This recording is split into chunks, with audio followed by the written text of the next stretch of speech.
Welcome to the Vergecast. I'm Neil Patel. I'm Ross Miller. And I'm Ellis Hamburger. Ellis Hamburger, man. Yep. He's here, live in person. Ellis Hamburger. Hamburger. Yep. that how I should've Unfortunately, done Josh has been furloughed, so... Josh has been shut down. He's very expensive to run, and we just don't have the Technically, money. he was defunded, right? Yeah. No, we actually had 4 weeks of petty cash to continue running Josh we with. do have non-essential Topolsky. Oh, God. You should definitely name his child that. So we have a whole list of snarky comments to make, Yeah. but he can't personally. No, be here. Josh is, look, he's a busy man now. Yeah. So but Ellis is here, which is very exciting. We're going to talk about apps the whole time. But then later on in the show, we're going to have Adrianne on as well. Which Right. Which We'll is have all amazing. things shut down. So this is the Vergecast, as you may know, where we talk about our site, which covers technology, culture. Two more. Art. Science. There you go. We actually changed the design, business, U.S. and world. Forums. We cover our forums. It's delightful. It's a very pretty place. And it's actually, we should go right into it. There's some breaking news. Yeah. Ellis. This just happened. Apple, TechCrunch is reporting that Apple has acquired Q, which is an app that's kind of like Google Now. Yeah. For over $40 million, they're saying. And the interesting thing about Q, they used to be Greplin, which lets you search all your stuff online from within one app. And it was like a early iPhone app that was pretty successful, but they pivoted, and it became a calendar that said, hey, you're on the way to the airport. You open the app, and we give you a push notification for your boarding pass or your hotel reservations, all that stuff.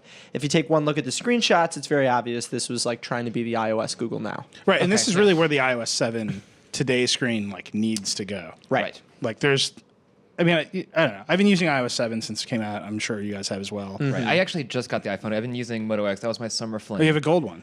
No, it's silver. But Yeah, the silver in one. case it doesn't really matter. But yeah, no, like this today should be way more information. Like the weather kind of shows up sometimes. It's not that. Can I smart. tell you my big pet peeve with the today screen? Yes. So you open it up, it doesn't swipe. Oh, yeah. It just moves. Like it's like a button. Right. Like the gesture is a button. It's not like a one-to-one swipe like everything else in the iPhone. I'm utterly convinced. It's really like once I'm you now start obsessed with noticing looking at these this. parts of iOS Right. 7 that aren't finished or like don't quite work the way the iPhone used to work. Well, they decided that it was going to be Android like column view. Yeah. Where you can't swipe on cells, you just swipe the whole page, and that's one of the only parts of the operating system where you do that. No, it's really and there's all these like things, and I get it. Like there's new stuff, and like they rushed it out the door. But once you start noticing the things that aren't finished, they just start popping out all over the place. The other thing about today is that as good as it is compared to what we had before, which was nothing, Right. it maybe makes the situation worse by making you realize all the things that it could be doing. Oh yeah, Oh, yeah, like this if- was in David's review. Yeah, I mean he went over it and over it. This would be the perfect place for like third-party widgets of some sort. Yeah, and it makes you realize how iOS could be better if it was integrated. And they could make an API that said, okay, here are reminders apps that can put their reminders in today, but nope, just reminders. Just reminders. Which is the best reminders app. Nobody. It's there's an good. entire It's market of real iOS devs like desperately trying to make better to-do list apps and better reminders apps. You know, if The that, system one is so good that there's no reason for it. when I judge apps, I get 100 pitches per day, and one of the first things I look at is the design. If you didn't pay attention to the design, you probably didn't pay attention to the functionality either. And if that reminders icon had hit my inbox, I wouldn't have just archived it. I would have deleted it. You just sent it away. So can we talk about one that got updated? Did you write the Sunrise update today, or is that somebody else? So Sunrise, which is the calendar app that I use, which is great because of its entire concept, which is screw the local calendar on the phone. We'll just talk to the cloud all the time. Right. So it talks to Google, and we use Google Calendar here. So it talks to Google. It just updated, so it's going to start talking to iCloud. Talks to Facebook. They did an iOS 7 redesign, and I swear to God, this proves my theory that app developers have no idea what to do, and it's going to get worse before it gets better. Right. Because it's so sparse now. It's impossible to read. It's like a field of white with light gray, very thin bubbles all over it. And it's like, I just want to know what's going on. So I have really good eyesight, and I love the new Sunrise. I think this might have something to do with the fact that there are a lot of people complaining this week about iOS 7 accessibility, and just the straight-up design of iOS 7 is not legible. It's contrasty, but it is not legible unless you have really good eyesight. It's insane. Like, Control Center is another really good one. So the old iOS 6, iOS 5, you would double click and you'd swipe over and I could just stop my music. Right. Like, and I could almost do it without looking at it. Yeah. Right? And now I can't. Like, I'm like, what of these tiny buttons, which one should I hit to like cannot turn off get my over that. music? I'm still doing it. I'm still going to multitasking, trying to pause whatever I'm listening There's to. the circular buttons and the square buttons and the No, sliders. it's not that. Like, and, I get it. Like, if you look at this, like, here's Control Center. I'm listening to Drake, everyone, just so you know. Real smooth. It's just like that button, which is, again, it's right in the middle. I should be able to just get it. I can never get it. No. I don't know. Real quick update. This just happened too. Twitter set to plan to make S1 IPO filing public today. So any minute now, we should have the Oh, public good. filing. We've been waiting. Lots Right. of news. Ben Popper has been, he's been on the edge of his seat all week waiting for this S1 to happen. Right. So Twitter, it's a big deal, by the way, that Twitter's going public. Yes. People are going to freak out about it because it just like Facebook, it elevates Twitter into sort of the pantheon of companies, Apple, Microsoft, Google, Amazon, Facebook. now Facebook, that are leading the charge of sort of the new economy. Like they figured out how to make their silly product and take it from like a silly product that launched at South by to a real company, that makes money, to a real company that is now like, you know, foundationally part of the American economy because it's a public company and anybody can like buy into it and reap the rewards of being an investor. No, and it's funny to think about. Even just like, I think maybe just a year back, the argument was like, how is Twitter going to be profitable? Is it just a big service that will get bought by the company? I think that people don't know. I think a large part of Twitter's evolution now is to figure that out, right? To figure out how to be sustainably profitable beyond just like Guys, we got more news. selling promoted tweets. What? 7 minutes ago on the Instagram blog. In the next couple months, you may begin seeing an occasional ad in your Instagram feed Speaking of monetizing if social you're in networks. the United States. Yeah. Wow. Okay. Well, I mean, Comedy, yeehaw. who Man. Not didn't surprising. see that coming? Yeah. Yeah. No, and I think Instagram actually has probably the best ad story to tell to its customers than any company. Because Twitter's like, man, I really don't want to see another promoted tweet for an app I don't use. Facebook is particularly bad. Oh, God, yes. The number of crappy apps that I see in my Facebook feed because they're buying impressions that I'm never going to use or never going to want is terrible. But Instagram, like, if companies are just showing cool pictures in Instagram, I think people will actually like get into it. And so like I look at I follow Beyonce on Instagram. Her feed is an ad for Beyonce, a nonstop, highly curated ad for Beyonce. And it's fun to look at. Like I'm like, oh, now Beyonce's on a beach. Like she's probably not on that beach. That probably happened like 4 years ago. But it's like cool, you know. It's like it's fun to look at. Right. And I think fun to look at is why Instagram exists. And if they can do that with their advertisers in a reasonable way, I think people will actually be into it. So you want to hear my theory? Yeah. Is that in the future, there will be an app or a website. It's all going to be one thing, I think. Yeah. Really, an app is nothing. It's just a packaged experience, and soon it's going to be the same backend It's the hamburger theory to of apps. everything. So my theory, I was thinking about this earlier today. We're going to touch on Snapchat stories a little bit later. But my theory is that every celebrity or person that you're going to want to follow that's really famous is going to have their own experience, their own app, and maybe you could even subscribe to it to get inside access. And no matter what you're doing, it's going to be a feed of inside stuff from them. It's going to be photos and videos and clips and audio memos. But aren't there all there's that like a stuff. half dozen companies like Whosay is like that's that for Twitter, right? Already. Like Oh yeah, I mean that's one company though. I'm saying these people are they're gonna make their own apps. Yeah, I mean, people are already trying to tell their stories on all these different mediums, and they're able to do it. But for the people who are really diehards, they're going to want to be like directly subscribing to that content. But at least for now, you're right. That's how everyone's using these platforms, and we're going to get to Snapchat stories later. But people want to connect with their audiences in like authentic ways is the key word. Right, but this also speaks even outside of celebrities. It speaks to like the news publications with their own dedicated apps versus RSS and feeds, like owning the entire experience. Owning the whole experience, exactly. Right.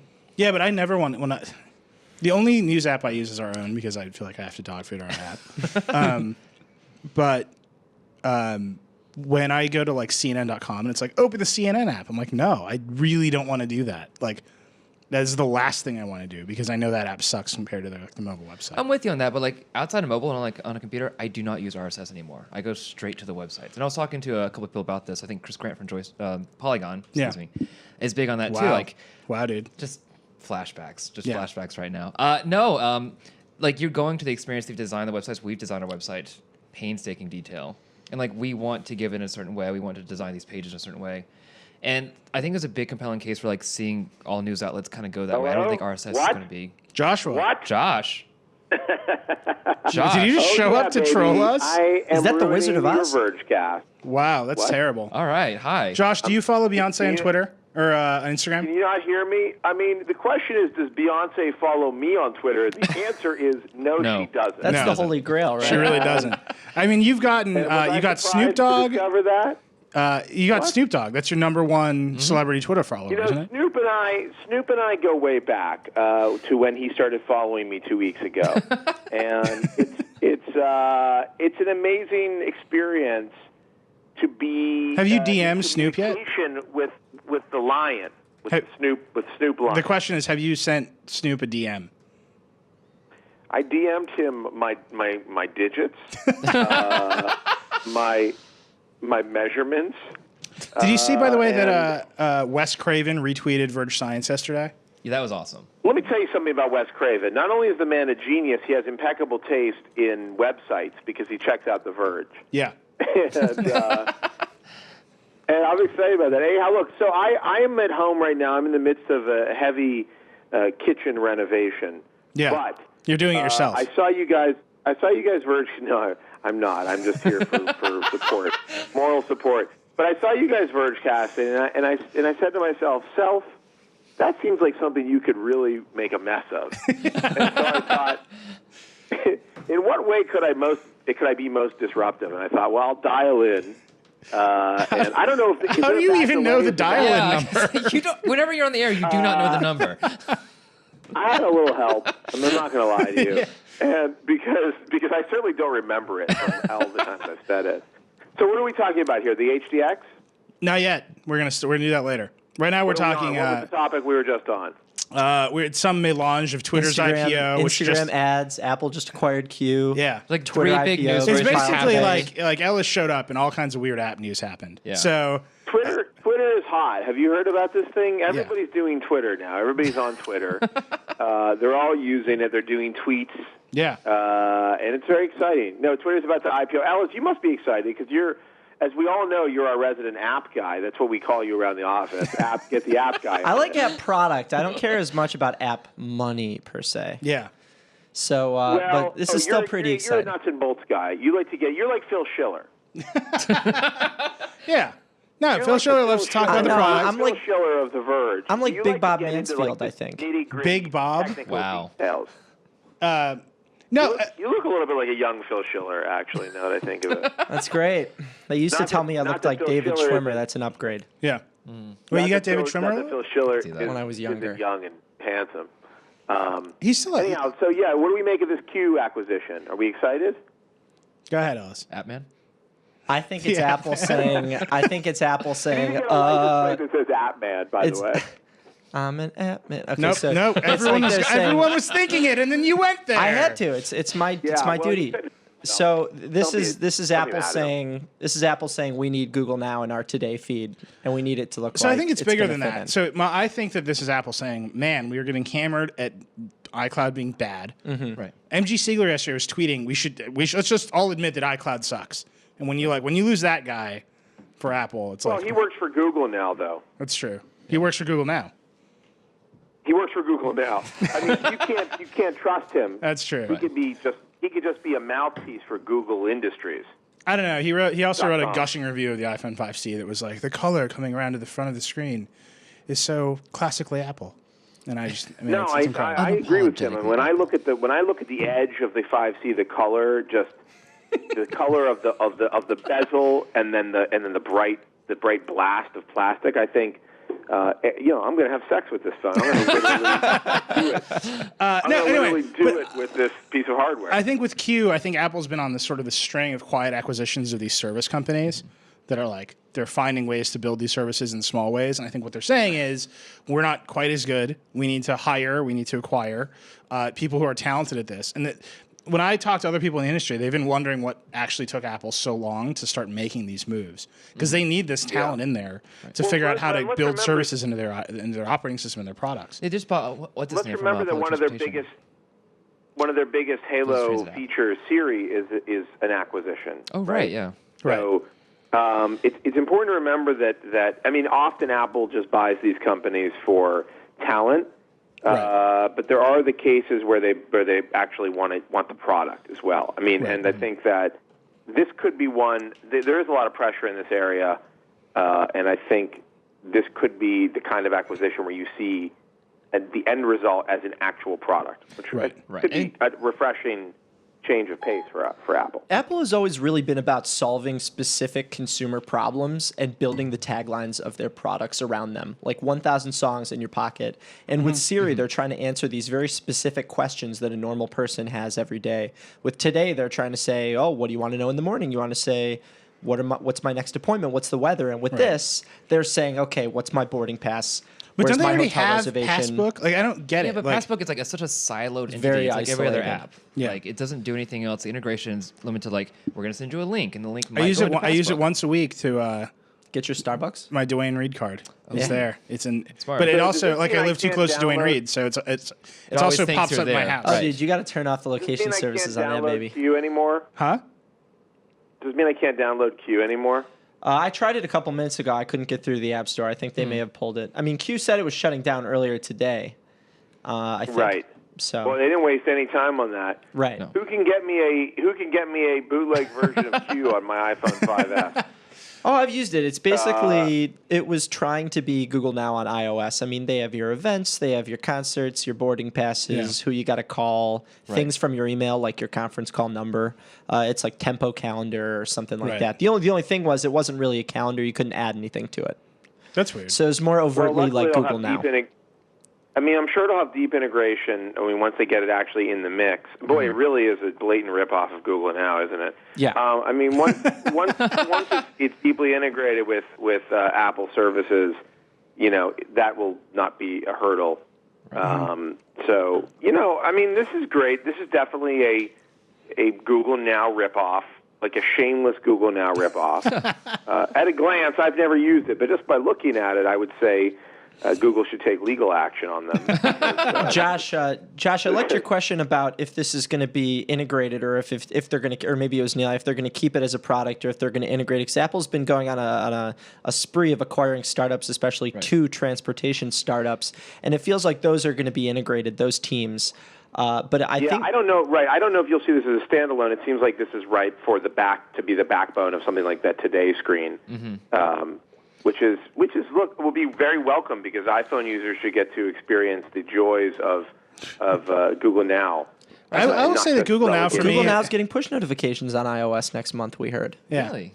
But Google Now for me and Well- Android has become like the novelty of it has definitely worn off. Yeah, how often do you use it? I mean, it's on my home screen, so it's on my phone all the time. So you see the widget. The thing about Google Now is that it seems most interesting and most useful to me when I least expect it. I think that's what's actually one of the fascinating aspects of it. It's like I went out to Seattle last week, and when I was getting ready for my flight, it was like, hey, your flight is on time, and check in. And then I looked at the Google Now screen. It's like, here's the weather in Seattle, and like I didn't think to ask it. This is like the first time that I had this kind of weird epiphany about it when I was getting off a plane. It's really good for travel. I was getting off a plane. It's like it's this many minutes to get home from the airport, and that was the same experience where it was like, well, I didn't ask it for the Seattle weather, but it's really super awesome that it's telling me because hey, I didn't pack a sweater. Right. And That's I stuff think in like. that's when it. Go on.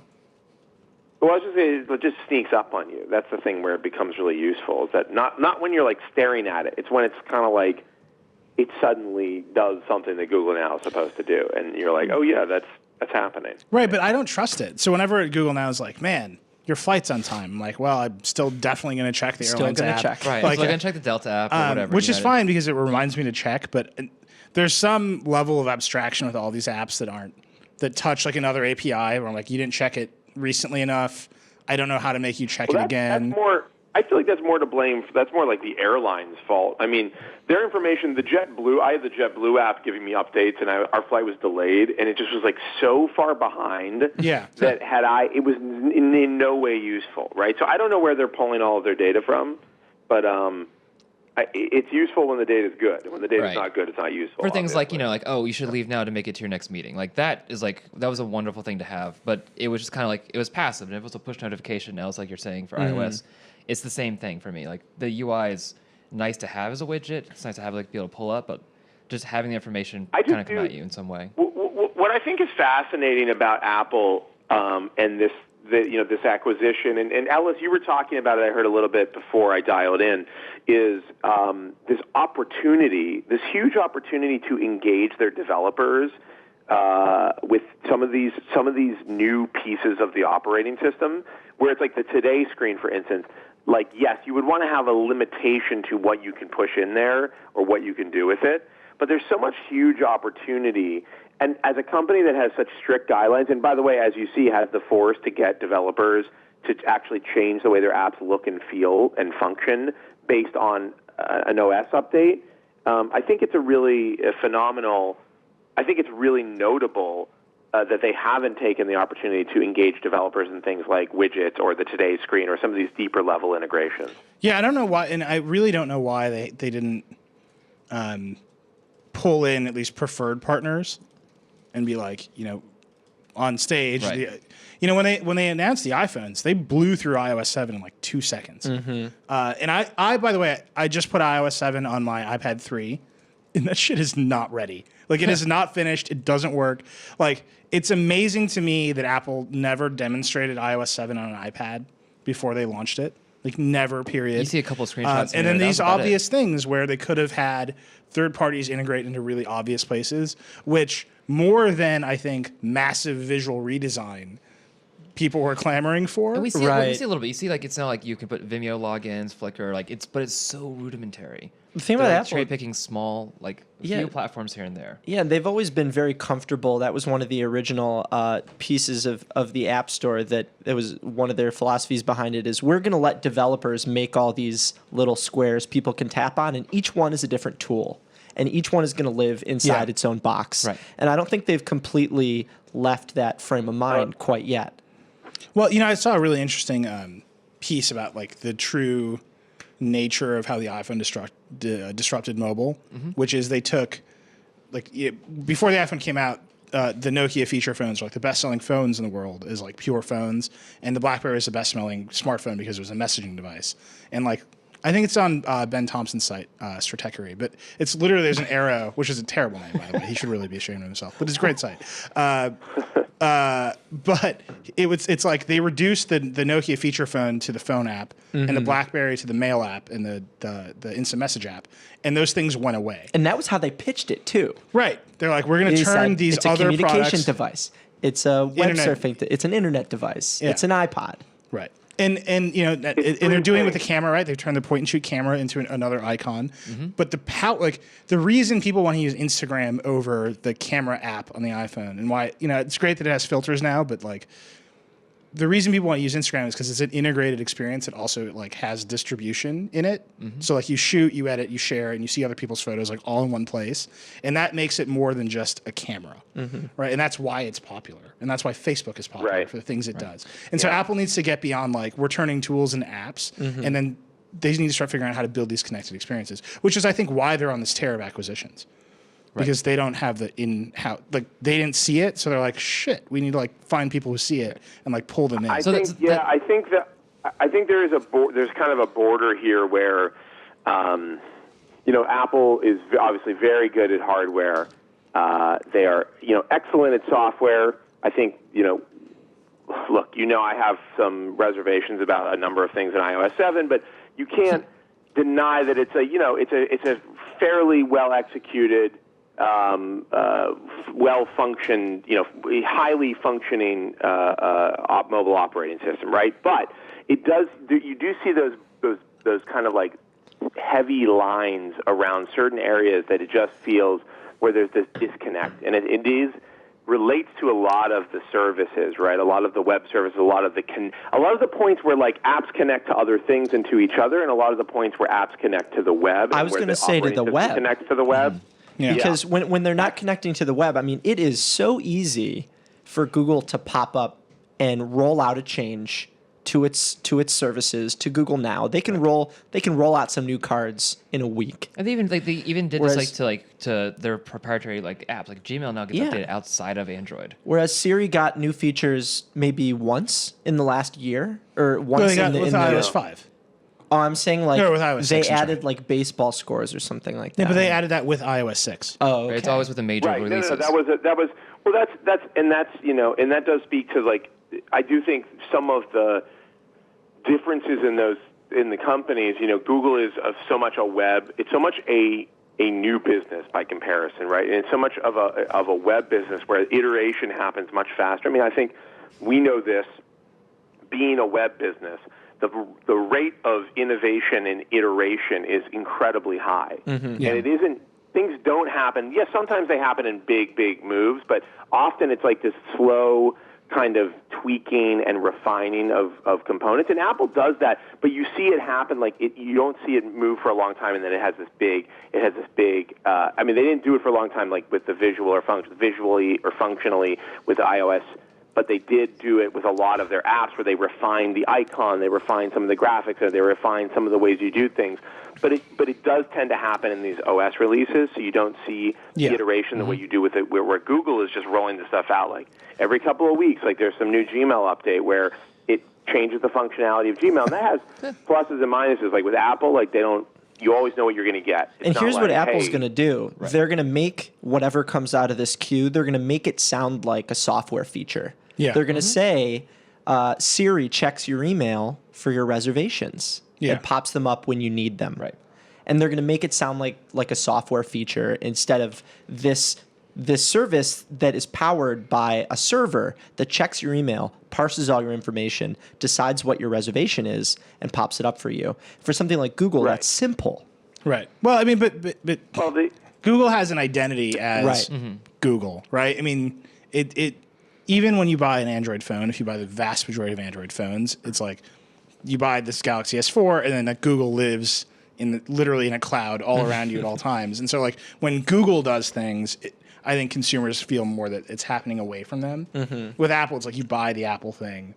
They don't have an identity as a cloud provider, right? I mean, my dad blames iCloud for everything, even things that I know he personally did wrong. He's ever since I got iCloud, all my photos are gone. I can't beat Candy Crush. It's iCloud. Yeah, it's amazing because iCloud just has a bad rap. Yeah. For better or worse. I mean, you get a new phone, a new iPhone, you hit the backup button, iCloud just does it. Which is great. The funniest thing to me is that when everybody's trying to upgrade to iOS 7, everybody's telling me that coincidentally it was around the same time that they're getting an email about running out of iCloud space. Yeah. They're like, oh my God, I don't have space on my phone to install iOS 7. iCloud is telling me I don't have any space either. I don't know what to do. Yeah. This is the thing that's so insane to me about the whole. I was actually, when I was setting up the 5S, I was thinking about my photos, and I was I plugged it in, and it opened iPhoto, and it's do you want to turn on Photo Stream? And I was like, oh yeah. Photo Stream isn't even really holding on to my photos. I have to dump them down. I mean, I've talked about this before, but this idea that I have to dump them down to my computer, where it's a more reliable, safer place to put them or something, it seems so alien to me now. Don't make me. I don't want to have to interface with the computer to deal with my stuff. Yeah. And but I want my photos on my computer. That doesn't bother me at all. I want them there. It's fine to get them on your computer, but I do think there's this concept of this duplicated effort. I mean, it seems weird to me, right? It's you've got them in a folder, you've got them in iPhoto, you've got them in PhotoStream, you've got them on your phone. It's so I have 4 places where I can find these things. Seems a little bit overkill to me, Here's what I think. I mean, Google Plus does this. The auto upload, which I think is incredibly good and convenient, and I never worry about not having my photos saved. But it would be great if it then said, "Hey, do you want to save these in your Google Drive? You've got X amount of space on Google servers. Do you want these to be saved down to your Google Drive?" And they just download it in the background like everything else on Google Drive. Yeah, but I think you are a particularly strange case. We all are. I mean, A like, little bit of a French case. you have like 15 laptops and 18 phones, right? I mean, for most people with like a variety of Apple stuff, they have a phone, they take a bunch of pictures, they go to PhotoStream, they open their laptop, it downloads their laptop, and they're done. And the big broken piece is that PhotoStream kind of inherently sucks right now. Right? It's like, it's good and it works. It's good at that transport function, but it's not good at the my camera. Because that's like a function. device to device. But function also, there's no safety there. Like if it gets, let's put it this way: you take 1,000 pictures, you put them on your computer catches on fire, and it's like started its 30-day deletion of photos. Like, hey, your pictures are gone.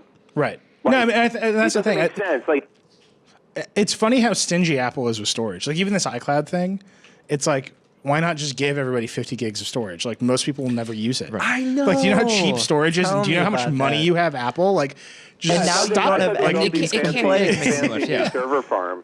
yeah, it's like, Wow. yeah, they You keep really on, they're were like, just talking we bought over all each of other. North Carolina. We did, but you still have to pay for this bought stuff. We own it now. But we'll give you 5 gigs. Dude, it's so cheap. Like, I don't know. Like, nobody's like, Yeah. I'm never going to use 50 gigs of storage. No. I'm not. I've been trying to do it. I can't even fill up my 64 gig iPhone. Like, I've been trying to do it. I bought it. I'm like, man, I should use this space somehow.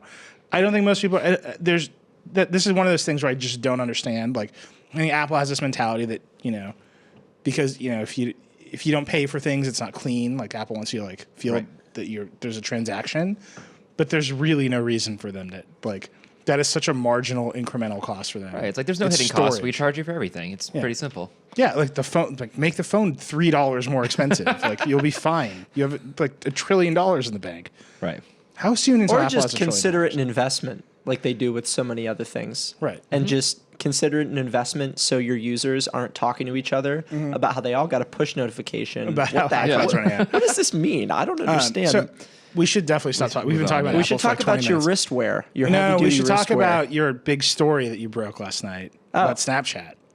Yeah. Yeah, let's talk stories. Tell me about Snapchat stories. Snapchat stories. Come on, app guy. Let's hear it, app man. There's some bullying going on, but I'll continue. All right, go on. Snapchat is turning into a social network. Basically, what they're doing is they're giving every user a profile. So you can go to your friend's profile and see what they've been up to only over the last 24 hours. Perfect. So the only difference from a user's point of view is that when you take a snap, right before you share it to your friends, you can also tap My Story. And so for things that are, less private or you want to update your friends on without buzzing their phone, you hit My Story and then boom, it's in your story and anybody can see it on your friends list By over the the way, next 24 hours. This video is like, I've never once sent or received a Snapchat that looks Such anywhere high near quality. this Yeah. good. Yeah.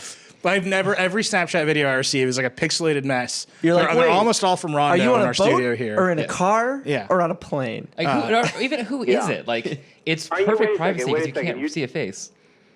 Neela, you're telling me that most of your snaps don't come from beautiful women standing in the back of a Jeep, like throwing colored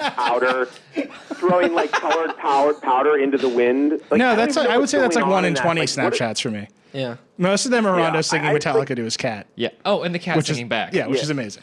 So let me ask you guys. that cat is really good. What do you guys? What is Snapchat's utility to you? And then I'm going to tell you about what it wants to be in the future. So what does it mean to you guys right now for your daily It's life? basically an art show for our video team to like send us really crazy. Yeah, I mean it's jokes. I use Yeah. it for jokes and for jokes that like are going to disappear, right? Like I would that's it. say unlimited sexting for me. But But Josh, I encourage you to find use Snapchat. the center of the Venn diagram where sexting and jokes collide. Yeah. is wonderful. Yeah. It's a pretty big area, though. I don't use. Can I just say I don't use Snapchat like personally. Like I don't use it. People send me snaps, but I don't have anything. Look, I don't have anything to share that's ephemeral. Okay, everything that I share is got to be meaningful and timeless. Wow. So. I mean, I was going to say that's the most pretentious thing you've ever said, but then I started wondering if that was true. I mean, I'm joking, obviously. But seriously, like, my problem is I just don't. Maybe I'm very boring, but I feel like what I would share is like me sitting at a table, like working, or a book, or like the TV, or a phone. All we're Like, asking I for don't is know. Penny, Josh. That's all we want. Yeah, I mean, I will say this. You I know, the thing is, definitely feel went for when I like take a really great. I went for 3 weeks where I I think sent a really Snapchats of Varsity Blues being on TV, Like that was it. Like I spent my Sundays with the Beak, and like that's what I Snapchatted. Did you snap? I don't want you to laugh. No, it was just whatever. It was always on television, so I always watched like 5 minutes of it, and I was. But that's what it is. It's jokes, like, and I Right. think that's the value of it to people. So you know what's super interesting to me That's kind of is when I talk to. by the way, can I? Oh, go Can I ahead. say something? Sorry, our delay, and I think after this comment I'm about to make, I'm going to hang up because I have to get back to home renovations and it's also. But this delay is so perfectly timed that it almost guarantees that you're going to talk over somebody. The delay from the phone to our studio. Yeah. So it's extremely frustrating. It's but like I just you're want to here. say that here's the thing. You said something about taking pictures of Penny, and to me, and maybe this is my age or just how boring I am or something, but when I take a picture of Penny, my dog, I think like I want to find the best picture that I took of her, and then I want that to be out there. Like I want it to live forever somewhere because she's so great. And so I don't get.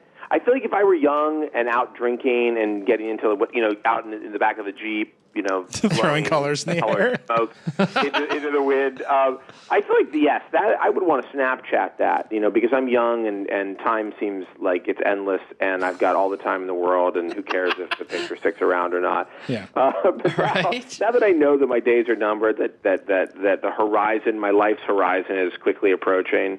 I just think I don't have time to Snapchat. I need to make it count. I mean, I will say that every single person outside of like the Verge staff that have been like, man, you should get on Snapchat. They've been like, why? I don't need to send pictures of my penis to people. Right. And I've been like, no, but there's so much more. could just see it in person. And Like- they've got to like overcome that. Like it's such a high level. I think we have to agree that the sexting thing is and maybe again I have a boring life. I'm married, I've got a dog, but maybe there is sexting going on. My impression is that the whole sexting thing isn't really like people are actually just still using SMS for sexting. Like if you want to do sexting, you're still going to go to your messaging app and do it. Yeah. But it's I easier. suppose Snapchat is useful in some way for that. There probably are pockets where there's some real hot Snapchat stuff going on. Yeah. I don't know anybody who's ever been like, yeah, I got a sext snap. See, here's what the CEO of Snapchat told me. He said, like, I got a sex Snapchat. He said, I think that Snapchat isn't about sexting. I think people may, as they do on any messaging app. But here's what he told me. He said that the reason that the ephemerality of Snapchat is so valuable isn't necessarily because we're sending embarrassing things. It's because we're sending things that we don't want to be attached to us forever. Right. That's what he said. And he said that's why people, in part, are so attracted to this. Right. It's not necessarily because you're embarrassed of this snap now, but because anything you post to Facebook is going to be there for all time. But like, they went from one there's extreme no to the other, question. though. It's like you can only see it once. There's no question. Low res. And then I'm going to say this, then I'm really going to get off the phone. There's no question that we have like fallen into a trap of like permanent everything with what we share. I mean, we were like sold this awesome idea, like connect with people, share with your friends, like know what your family members are up to. And then it's like, oh, wait a second, like all this shit is there forever. I have like no control over it. It gets into like the slipstream of existence, and it's off down the river of information. And it's like, you kind of, by the way, slipstream of existence, river of information, Yeah. two separate bodies that merge at some point. Yeah. But it's like, At the horizon. I think the thing that's refreshing, at the horizon. I think it's refreshing about Snapchat is, and things like it, is you're right, that it doesn't stick, is that it goes away, and it is something that is, there needs to be something else, though. I feel like there's something else where it's like, but once you put it on the internet, it's forget it. Like people can copy it, they're going to take a screenshot, it doesn't matter. Mm-hmm. It's hard to take, you can screenshot Snapchat, but when people are doing it, it's kind of hard to do. Didn't It's that get kind of broken in it is- iOS 7? No, Yeah, I thought it did. I still screenshot people. But I think that Snapchat it is like doxing. kind of refreshing to have something that doesn't just like follow us around everywhere we go for the rest of our lives. Right. And So that's the point. That's the big hook for a lot of people. That's the hook. All right, And wait, hold the on. first- Josh, are we losing you? Or are you going to stick around? I'm getting off the phone now. All right, it was good All to right. talk to you, man. See you, Josh. Enjoy your I See you, love you Josh. guys, and you're doing a great job. And I wish I was there, and I'll be back on the next one. Oh, you are here. I You're hope. just a head floating Yeah. in the air. Yeah, you've Every been now and then trolling. Your zooming in. picture has been Floating trolling ominous us every head. this whole time. Don't worry about it. All right, we'll talk to you later, man. Yeah, all See you, right, Josh. great. So- Have a Next great week. time. Bye. So that's the hook, which is really interesting to me. I mean, you look at Snapchat and you're like, okay, all the kids are using it. I kind of get it. Okay, I'm using it now. I get it. Right. But you thought maybe they stumbled upon this. Maybe they came upon a good idea. But the good idea wasn't the exploding messages. The good idea was the ephemerality, the non-lasting forever as a principle. Right. So that was kind of what I was thinking today was stories is just the next piece of it. It's the profile piece. Right. What else is down the line? What else do we share that we don't necessarily want to last forever? Maybe article edits? Right. Something like that? You're just booping away over there. I'm trying to use this Note 10.1 to look at stuff. I'll talk about it soon. That's a weird transition. Let's just take the boops and just go from there. I could Well, no, I hear wanna like talk the about water Snapchat. droplets. I want onto to talk the about screen. Snapchat. Clearly I'm you just do. trying You to load clearly our wanna site. talk about Snapchat. There's no way to use this tablet without it making This is why tinkle we can't noises put at things you. in front of you during the show. Huh? Oh, move the fire. Hold on. Stop. They can't hear you. It's Well, gonna I like just wanna show the you know when people. you have I'm the, using a you know Note when you have the 10.1. faucet on and it kind of makes you want to pee. That's like Right. what I'm getting right you- now. you No, Pee? look here. Just listen to this. When from you, the- Do you need to go to the bathroom? where's the speaker on this thing? Look in the least logical place. That's where it'll That's be. right here. Okay. So when you unlock it, it's just booping away. When you unlock it, like why does it make that noise? And then when you lock it, it makes a tinkling sound. Wait, is that over here? No, I think I I think really it's have to pee now. Or you have to unlock it. Oh God, Samsung. All right, listen. why does it make that noise? It's jarring. All right, can I just say my thing about Snapchat? Yeah, Yeah, do please. it. So here's the thing about stories that I find really interesting and maybe not good. I like getting Snapchats. I like receiving them, right? It's like an active, I like sending them to people. Like, I want to show you this. And then it like shows up and you can like look at them. Stories is like completely inverts that dynamic. Like, I don't want to check it. I don't like checking things. I like being shown things. And I think they didn't want to do send all. Like, that's a part of your story. Right. And that, like, great, you solved this problem. You want to show a bunch of people a bunch of things, but now I've got to, like, subscribe to a story. Now I've got to, like, look at, like, Right. it's the same with Insta. Like, it's like, oh, man, I'm walking the train. I've got to check these 5 apps for stuff. Right. Taking away the messaging component of it to, like, this passive, you got to check it piece, I think that's, like, that's going to ruin some of Snapchat for people. I think they spent the last year working on this, and they went through many, many iterations. One of which iterations that I'm allowed to mention is the stories, the pieces of the stories wouldn't last for 24 hours. And so they went through a lot of iterations to make sure that this didn't disrupt the primary use case, which is Right. people messaging. So I don't know if you've been using it yet, but really all it is just a circle next to a friend's name on your friends list screen, which Right. before you really would never look at your friends list. And so now what they have is they have a little badge at the bottom of your screen that says if any of your friends have updated their stories, and then you can tap it or you can ignore it. And so that's a question that I have is, are people going to actively do this? Yeah. Because it's not completely guaranteed that anyone's going to look at it. Right. Not Right. to mention also like even like the part of making this, like, so it expires every 24 hours. So if you're not making at least one, probably more than one snap every 24 hours, it's a waste of time. Like people's like these stories are just going to die. Who's going to use it? So you say Right. primary use case. Of course, messaging is going to be primary use case because otherwise you need like to vote in. Right, because the feature I want is like, I want to make a list. It's called Verge, and just like push the button and send it Right. to a bunch of Verge people. And I get that they solved a different problem, and now they're doing this more social networky thing. But that primary, like, there's like 8 people that I Snapchat all the time. Right. And I just don't want to sit there clicking because that UI is really bad, and the circle where you select the name is right next to like the alphabet. Yes. Like all of that is bad, and like it's funny they chose not to clean that up, and instead focus on this other thing. And I think that's like, they're obviously making the bet. I think that if they gave people both features, people maybe wouldn't use stories, and they're kind of like, they want to push people towards stories. But it's like Ross said, I don't want to check more stuff, and I don't want to have to Snapchat every 24 hours to guarantee that people see things. So in terms of utility, the utility of the Facebook news feed is, at its basest elements, to keep up with what your friends have been up to. Yeah. Right? So I think the core utility of stories is the exact same thing. You want to keep up with what your friends are up to without having to wait for them to buzz your phone because maybe they don't want to buzz you with the bowl of cereal that they're eating that's really Yeah. But, okay, now we're into a Good, philosophical or- question about why should we be buzzed about a bowl of cereal in the first place? right. Yeah. So what I'm saying is, I think that there are a lot of people, especially younger people, who don't really use the Facebook news feed because they don't want their stuff to be on there forever, and they're also friends with parents and teachers on there. And so what they can do is do some snaps throughout the day and go to their, it's not a feed, but it shows which ones have been updated most recently. Right. And you tap on your friends and you see what they've been up to. Yeah. Yes, you're right. It's not like you're just scrolling through it. It's like you have to actively seek it out, which I agree is a barrier in a way. But the utility is the same. So I think that there are some people who are going to really like it. We'll see. I still just lists, man. That's all I want.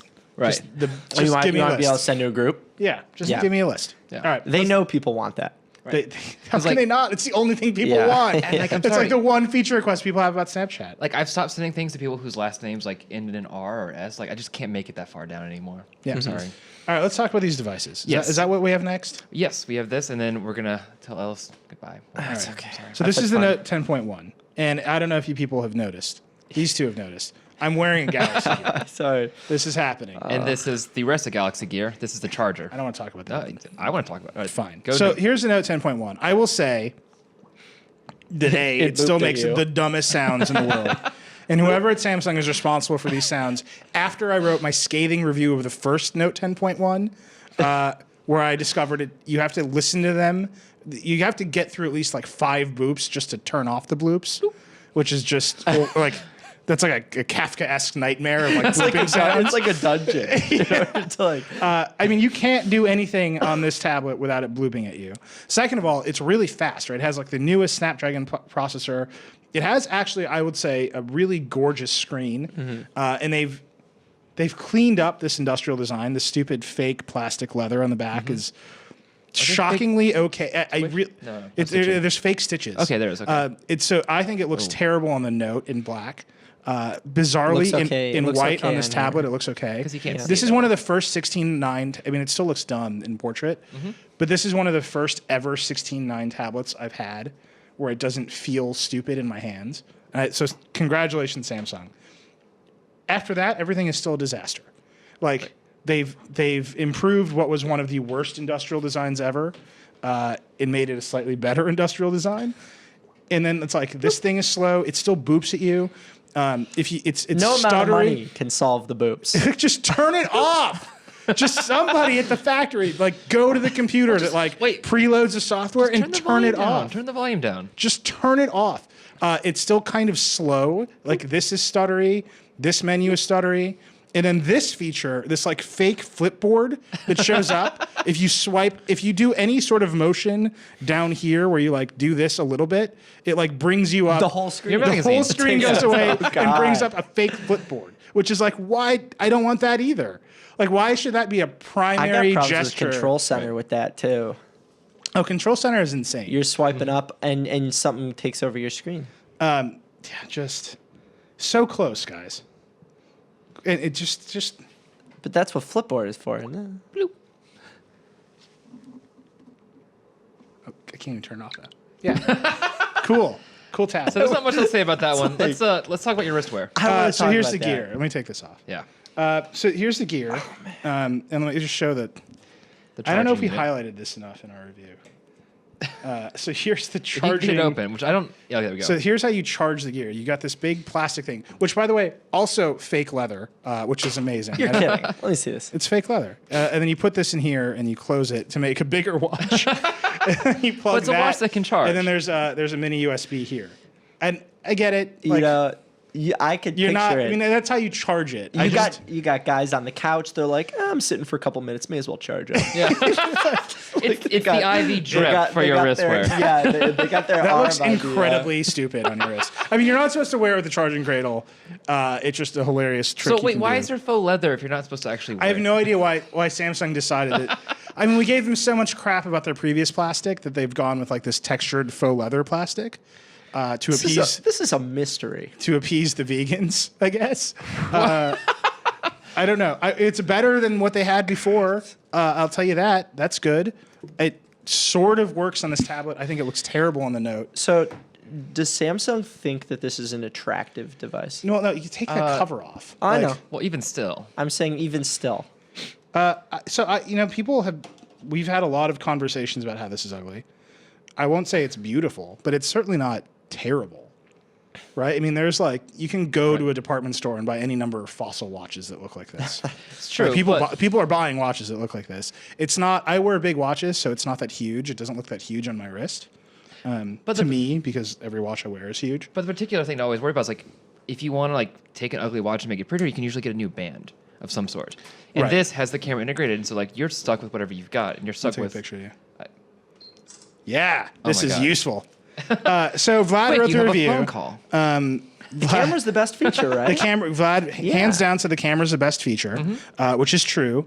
Although the number of it doesn't I'm trying to use it right now, and it's the amount of work I have to do to use it is still a little bit too high. It's still really obvious. They should have put a button right here where you just It also, in a way, it. makes more work for you because it doesn't tell you what the notification is. It just buzzes you, right? Right. So the notification stuff is bad. It doesn't show you the information. It just opens it on your phone. The Bluetooth connection dies constantly, which is a huge problem. And I think that's more of an Android problem than a Samsung problem because the Bluetooth smart stuff just hit Android in 4.3. And so it's not even out to all the phones. So it's a brand new on these phones. So I'm sure that there's refinement that needs to be done. And then this UI is just...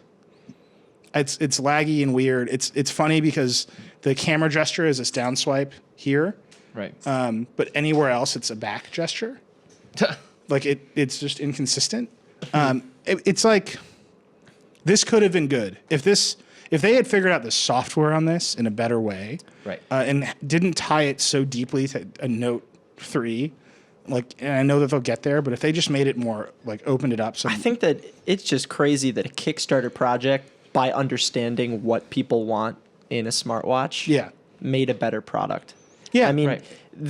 Correct me if I'm wrong. People want a couple things. Maybe they want a camera. Maybe they want to do a voice memo quickly. But I feel like most people I talk to who are interested in the idea of a smartwatch are interested in glanceable notifications. Exactly. Right. It's not just that I have a message; it's that I can read the message. Isn't that the one thing you want to do right? Right. No, it's absolutely the one thing that you have to do right? Yeah. Right. It's you get an email or a text and it shows up here and you can take some action on it and then it's done. Maybe archive. Right. Maybe dictate a response. least- Or if you're a even real nerd. I think Pebble has canned responses now, right? So that's great. There's stuff you want to do. Being able to take a phone call like this is not high on my list. It just isn't. I don't. Wait. Is this or this? Because you have to hear it too, don't you? Wait, you could. Yeah. There's a microphone. You're hello. It's whatever. Is I've that always wanted to useful? feel like a 1950s It's spy cool, thriller. and I think if Samsung is good at anything, it's executing on insane ideas. And maybe that execution is completely bad, but at least someone at Samsung's what if it was also a phone? And they're let's build it, and they're good at building that. But I don't know if Samsung will ever figure out what the product is for. It's the same with the Note, right? I mean, this has a pen, and the Galaxy Note 3 has a pen, and it's great. And I see tons of notes, and never see anybody using those pens. And there's no real reason for this tablet to have a pen. It's just there. I think people are after the bigger screen. Right. Yeah. I think that's why people buy Notes, right? Yeah. They're after the bigger screen. And, if you talk to people in marketing at the carriers, talk to people at Samsung, they'll tell you, the reason we made the Galaxy Mega is because people love the bigger screen. They don't want to pay the flagship price for the Note. So we just made it cheaper one with a big screen. Right. And the Mega screen sucks. It's a bad screen, but it's huge. So people buy it because there's a product at that price point and that screen size. Right. With the Note, it's yes, I understand people are going to yell at me about people in Asian countries who use the pens to do language input, but we don't do that here, and the Note's so popular in America, and I guarantee you it's because the screen is big. And they haven't solved that problem with the pen on the Note 10.1. It's just here's some apps that use it, and all of them are insanely bad. And with the Gear, it's we made a watch. We put all these features in the watch, but we didn't figure out the one that made you want to buy it, and we didn't build the product around it. So for those who don't know, how do the notifications work? So it's just you have a Gmail, and then you push the button and it opens Gmail on your phone. So it doesn't tell you what you get. You see the Gmail logo. Yeah. No, you're like, oh, cool. I have a Gmail. Yeah, it's just telling you. I have it. I got a Gmail. Your pocket vibrated.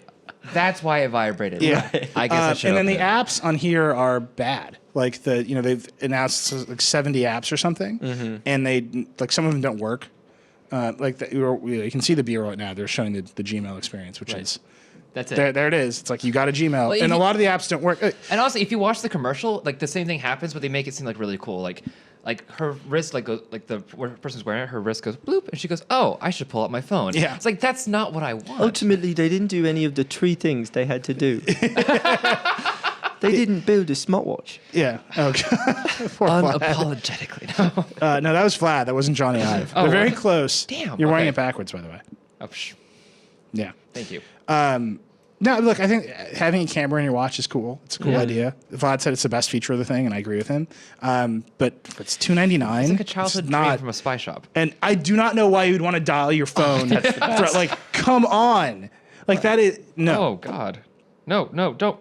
Whatever. Just use S voice. I broke it. It's just as good as any broke other. it. So, kind of like what we were talking about earlier, how Apple likes to have very specific use cases in mind with their gadgets, with their products. What do you think they would choose for the maybe 3 things? I think one is definitely fitness. Yeah. We know that.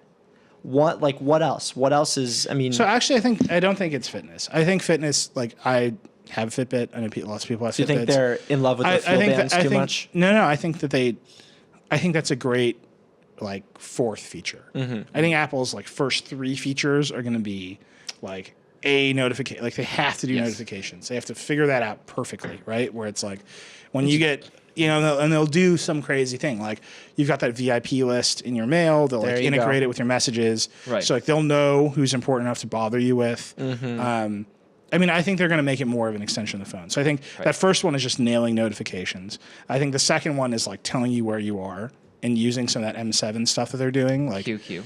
Right. Like just that like. Right. Looking at your phone or looking at your watch and like knowing where you are like physically in the world would actually be cool. And that's something that Pebble doesn't do. That's something that doesn't do. So like being able to use some of that stuff as an extension is cool. I don't know. I think the third one, like I think fitness is just not there enough. Like I think it appeals to such a small number of people, like a really active number of people. Unless the thing is like really clever, like oh we can feel your pulse because it's against your wrist, maybe something like that. But I think also like Siri is going to be a big factor in that too because it's like you don't have to pull out your phone, you can just talk to your wrist. I think that's a good point. Like, but thank you. Ha. Well, no, and some of this Q stuff where they're like you look at it, it tells you what you need to be doing. Right. I think that like all of that stuff, having it be like an intelligent notification. Like, we give them all kinds of crap for not doing glanceable information on the home screen. If they could like do it here, that'd be awesome. Yeah. And they just looking at the gear and looking at the Pebble. I think the Pebble appeals to huge nerds because you can do crazy, awesome nerd stuff with it. And the gear is a mess. It's basically a mess. It's like it is the ultimate in like first generation Samsung products, right? It's like it doesn't make any sense. They haven't figured out what it's for. Like they farted it out in the world, and like it's gonna get better somehow. Right, because they're gonna take like everyone says about this thing, and then they're gonna build the second generation that will be probably decent. All right, so let's move on. Speaking of generations, yes, this is the Kindle Fire. I'm holding HDX. a Kindle Fire HDX. This is a 7-inch one. I will take this. Is the 3rd generation Kindle Fire, and it's gotten really good, but only in like a really specific way. So David's review is. It boils down to you have to pick whether you want to live in Google's ecosystem and then like the wider sort of space around it, or if you want to live in like an ultra optimized Amazon content consumption ecosystem. So I will say this as a man who is really, really picky about screens, every device we have on the desk with us today has like a tremendous display. So the Note 10.1 has a really great screen. The Gear has a great screen. But this one is the best. This is the HDX screen. It just looks really good. It's like they like display lamination has gotten really good. So I think this looks better than like the iPhone 5 screen. It's as if the icons are floating above. It's like you're touching a piece of paper. But this operating system, man, I don't know about this. Have you played with this? Yeah, to me, I haven't played with it yet. It's not like a. Hey, first of all, it's called Mojito. Like, don't call your operating system Fire OS 3.0 Mojito. Like everything about that sounds like a nightclub in Bermuda. Yes. Which maybe is good. I'm still playing with this. Like the case. Can we talk about this for a second? It's just a case. You could buy that case look for at the this thing. iPad for like. Oh, I know, but like this is the official case. Yeah, it was the origami case. Yeah. Yeah, I mean, like what? I remember when they had that for the It's a iPad. case. It's. I will say the industrial design with the buttons in the back is like not good, but the thing is cheap. Right. It can buy you stuff from Amazon really well. I can download movies from Prime. Okay, we got to try. It can buy you stuff. It can buy you stuff really well. Like if you want to push the button and like have it buy stuff from Amazon, there's no better experience. And I'll tell you that like I try to use the Kindle app on my iPad. I'm like I want to buy a new book, and it's super annoying. And that's Apple's problem and not Amazon's problem. That's the but best. there it is. Right. Can I see that? We got to try Mayday. Sure. Yeah. All right, so here's the big killer feature. What are we going to make Mayday do for us? Does this have the Verge app? Do we put the Verge app in the Amazon store? I just did our own. God, I have no idea what I'm doing. Okay, I'm just doing Mayday. this. How do you even get So into here, it? you ready? Yeah. So you just push this button. It just says Mayday. Okay. And you say, "Oh, do I need to?" Oh, your device must have at least 20% battery power. Be connected to a power adapter to use Amazon Assist. Oh. But we wanted to call Mayday Yeah. because our battery's running out. We don't know where the charger cable is. Oh, that's terrible. Well, if somebody, Evan, can get us a mini USB, we can try Mayday in here. All right. So, look, I think this is great. Like, if you want Amazon things, I just bought a new Paperwhite because I went through 3 of the previous generation Paperwhites. I just kept leaving them in hotel rooms. So I just bought the newest one. And that is a fantastic product, right? Except for the fact they changed. Amazon's doing this thing where they got this big glossy Amazon logo on the back. You see this? There it is. Catch the light. What is happening? There Oh, it is. Well. People This want is that bad. soft touch. They want the soft touch. This is bad. See this? I don't like that. That's the big change in the Paperwhite. Otherwise, it's like the screen is better. It's higher contrast. We'll play with Mayday when this thing comes back. Ross, what's our next? We're going to talk about that Ballmer, the Microsoft Nokia story that you wrote. Oh my God. It's good. Poor Ballmer. If nothing else, I do want to watch that video a little bit because it's awesome. We should. I can tell the story that a little bit. Yeah. So, Ballmer. Hopefully, we get a power adapter we can play with Mayday. But Yeah, we look, will. Kindle Fire. I can see look, Evan running here's around. here's what I don't understand, and David brought this in his review of the Fire, which was when the T-Mobile G1 came out. Amazon was the media partner. So the Amazon MP3 store was there, and that would have been fantastic, right? If Google had just said like, Google Play MP3 store powered by Amazon in the back end. Like, we don't need to build this competing product. Like, we're going to partner with these guys. I think we would have seen an amazing set of products. If Google and Amazon could just figure out how to do Play Store on Amazon or have the Google Play apps, instead of having to build these weird competitive, like the mail app here is like faux Gmail. I don't need that in my life. I mean, do you think of it as a competitive thing? Because I look at it, and like the way it functions to me, it's like it's a souped-up Kindle. It's not like a Nexus 7 competitor.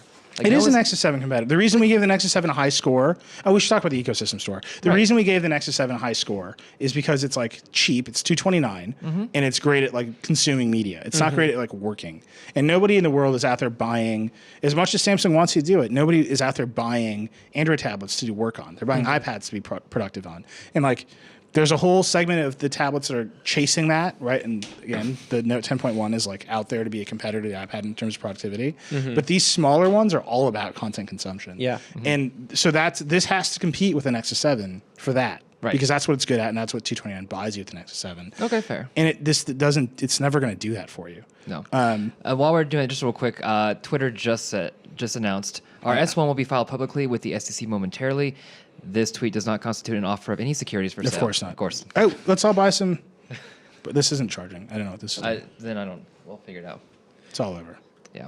It says, all right, we'll just let this sit here and charge. Okay. So we can talk about the ecosystem score. So we gave HDX, we gave it an 8 for ecosystem. People obviously freak out because we can't give anything an ecosystem score without people freaking out. And the reason is, it's true. Like, it doesn't matter what the number is, people freak out. Right. And the reason it's higher than like Windows RT is because this has Amazon's it is a window into Amazon. And so if you want a window into Amazon, it's great. And it's great at that. It's awesome at that. And for a lot of people, that's enough. Right. I mean, Prime subscribers, the whole shebang is in there. Right. Videos, books, And then, like it's magazines. offline video too. Like that's the perfect Right. companion for like if you're a Prime member and you want to take something on an airplane, like download it to go. That is your device. That's the point, right? Is that Right. you already know how to use Amazon. Right. They're marketing this like crazy on Amazon.com right there. These people, I mean, they probably haven't even heard of a Nexus 7. Some of these Right. people. But who this wanna is buy it. the perfect Amazon consumption device. And Amazon's ecosystem, like the state of Amazon's marketplace, and I think this is really interesting. And you should probably dig into this. Hint, hint. Just start writing now. But Amazon runs around saying that they sell like 20% of the tablets in the tablet market. That they're, it's Apple and then Amazon and then like this sea of Android stuff. Mm-hmm. But they're not getting any apps, right? Like people don't update their apps to the Amazon Marketplace. We don't see a lot of there's no exclusives for the Amazon Marketplace. Mm-hmm. The things that you would expect from the second place player in the tablet market aren't happening for Amazon's App Store. And it's like it undoes their claim of having such a big chunk of the market. Right. Because you don't see this huge rush of activity. And I think that there's probably an explanation in that Android tablet apps are basically gigantic Android phone apps. Mm-hmm. So you want to go after the Android phone market, which is bigger by leaps and bounds. But at the same time, it's like, why isn't it happening here in the way that it should? Because here are the tablets. Like, you want to go after a tablet market that isn't the iPad. Like, if you believe Amazon, like, here it is. I think you're looking at a lot of productivity experiences. Yeah. That are catered for, let's say, the iPad, that offer distinct advantages to being on the iPad, productivity experiences. Right. And there isn't as much of that feels as premium, that feels like I want to spend my money and work on my business stuff on this thing. Right. And the opportunity, I don't think, is there yet. And that's always the concern, because like the rumors, which have been especially loud in the last couple of days, is the Amazon phone. And at no point do I look at this and what they've done and think Amazon knows how to make a device that does everything. My phone needs to be a ubiquitous device. Yeah. A tablet can be fun, but No, this no, needs it's to do everything. going to track your head with lasers and. Yeah, we want to talk about the patent they found. Is that where they got that from? Yeah, I mean, there's I think a TechCrunch story too, right? Based on a Hacker News post. I mean, in terms of sourcing, this is not. It's not big, wonderful. Yeah. But yeah, 4 cameras in the front of a phone that track your head and like show you like 3D effects like iOS 7. Which oh god. Can I make one more iOS 7? Can I just point out one more iOS 7? Yeah, just do it. So there's layers, right? So iOS 7 has these. Let me unlock my phone. Not on camera. That was the wrong code, everyone. Use thumbprint, or you don't. I don't. I don't have it. I'm waiting. I don't know what I'm waiting for, but I'm waiting. So there's like layers, and like so everything moves, and then. I can tell you about layers. And then if you and then you bring up the volume, so this volume overlay like is also moving, like things moving, and then as soon as you bring a control center, like this doesn't move. Right. Like this layer on top of everything, it doesn't move. It's like a piece of paper that is like glued on the top of your phone. But with 4 front-facing cameras. Oh, good. I it turned now off can. Bluetooth by accident trying to get rid of control center. That never happens to anyone. Sorry. So mad, bro. I haven't updated my iPad mini yet, and I was using iOS 6 last night, and I was like, you know that 4-finger swipe to bring up the application switcher? Yeah, I got good at that. Well, you get good at it, but it makes sense because you bring up it's a layer, right? So you bring it up and you see the icons at the bottom, and you like swipe it down. And it's very 1-to-1. And now you do it on the iPad, and it's like all this crazy shit happens. It's like now you see all these like live previews of things, and it's like this gesture just became totally abstracted. It felt very physical before. Right. Like you were pushing up the screen. Right. And in a lot of ways, that's what iOS 7 is supposed to be about. Right. Is physical, functional skeuomorphism. Right. Trying to make it so that this feels like you're opening and closing a drawer. It feels like you're bouncing this on the ground. Right. And that's the funniest thing to me is like people haven't gone bonkers about the functional skeuomorphism yet. Right. But Right. that's the next stage of iOS 7, I think. I just The next think that stage they're of not. iOS. They're just not finished with it yet. It's just very clear to me that they pushed it out really fast to meet their Especially on iPad. Especially an iPad. I mean, it's not ready in the iPad. There's just my iPad, and I don't get it. Like the iPad 3 is, it's Capable. older, it's capable, it's still pretty fast. Like when they put out the iPad 4, like they really just changed the chipset to like support Lightning, but it's like very much the same. Right. It's just faster, and it's just why is this so crappy on this iPad 3? Like it is so bad on the iPad 3. I'm gonna buy a new iPad. What are the problems you're having? It's just everything is stuttery. And I don't think there's enough RAM. Yeah. Right. You know, like it's fine. It's fine. It's not great. It's fine. I just regret having upgraded my tablet, and I've never felt that way with I an turned iOS off release motion on my new 5S, which is plenty capable of doing motion. Yeah. I What's turned up, it the off M7 because- coprocessor? What? The M7 Pro processor. Oh yeah. I thought you said bro. That's the bro processor. I just yeah. said Bro processor, and that's from now on. That's what I will call It's it. the bro processor. Okay, let's talk about Microsoft. Let's talk about this. So I firmly believe that Microsoft is the most fascinating story in tech right now, because it's amazing how much change is happening at the top of that company. Ballmer's out. It very much appears now that it was not his timing. Might have been like the decision to leave may have been his choice. Mm-hmm. The timing was definitely not his choice. Right? There are the stories now with Microsoft. Every leak about what's happening at the top with the CEO search, with maybe pushing Bill Gates out of the picture now. That is the wildest one All to of me. that is with Alan Mulally, who's the CEO of Ford. Mulally, who's the CEO of Ford, maybe being the top candidate for the CEO of Microsoft. They're all coming from investors, right? And the line over and over again is 3 of the top 20 investors, which makes no sense. And they all have different rumors too, so it's like I don't know. Well, if it's just it's I mean, these if three, you just same three. unpack what 3 of the top 20 means, Right. it means like 17, 18, and 19, right? Like it doesn't mean Yeah. the top 3 because then you would say 3 of the top 5, right? It doesn't mean 1, 6, and 10 because then you'd say 3 of the Right. top 10. It's 3 of the top 20, And so- right? So it's like maybe it's 1 in 20, right? Right. Like it's just a huge range So of it people could with a be different. like 2 people are like, we should have Bill Gates go, and everyone's like, no.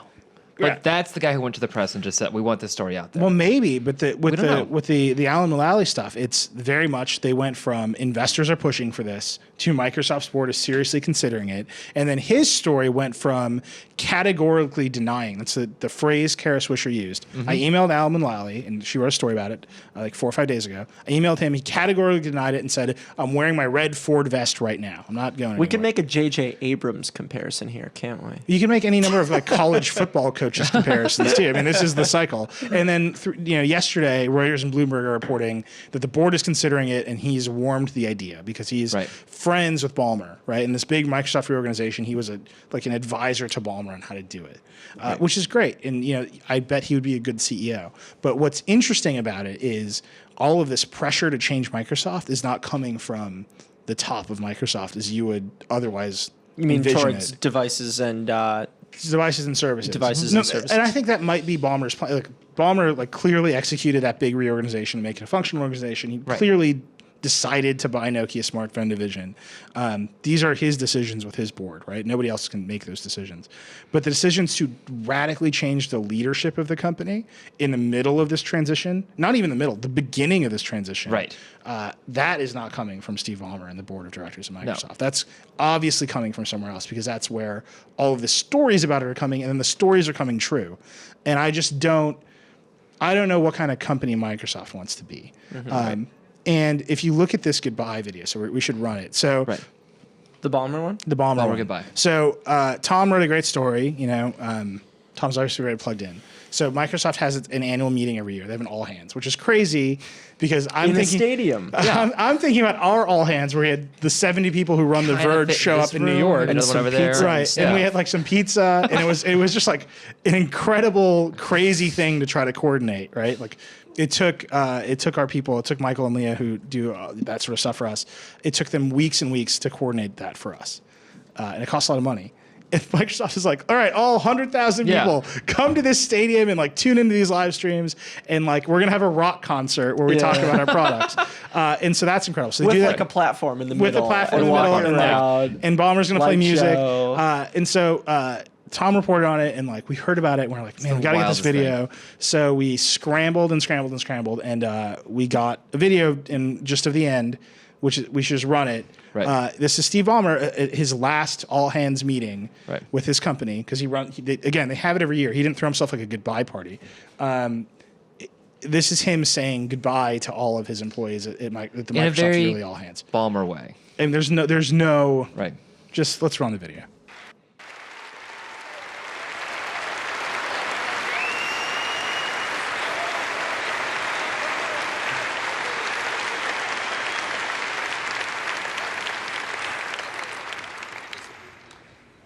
I'm just going to enjoy. I just want to enjoy this for a minute.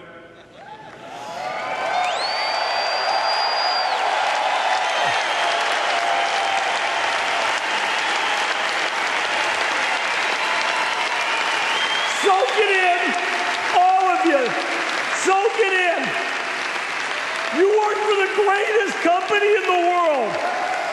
Soak it in.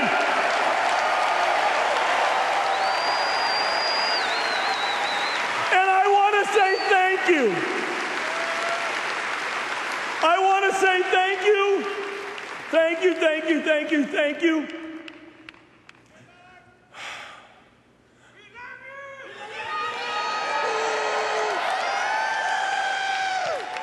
This isn't about any one person. It's about this company. It's about a company that's important, that's forward-thinking, that's innovative, that's ethical, that hires great people and lets them lead great lives, that helps people around the world realize their full potential. This is my whole professional world. Microsoft's like a fourth child to me. Children do leave the house. In this case, I guess I'm leaving the house. My last song is one I've always wanted to use, but it was always deemed inappropriate. It's a great song.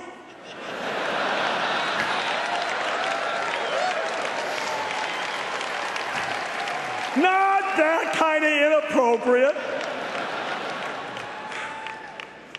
And I wanted to pick a song that was exactly perfect. A song that let me say thank you. A song that looked back retrospectively.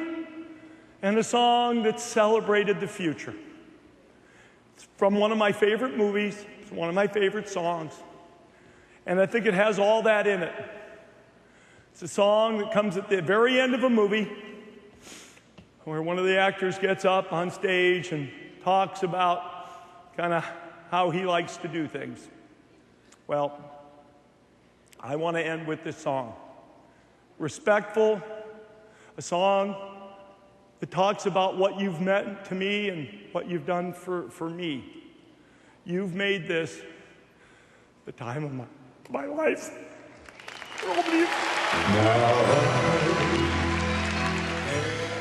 All right.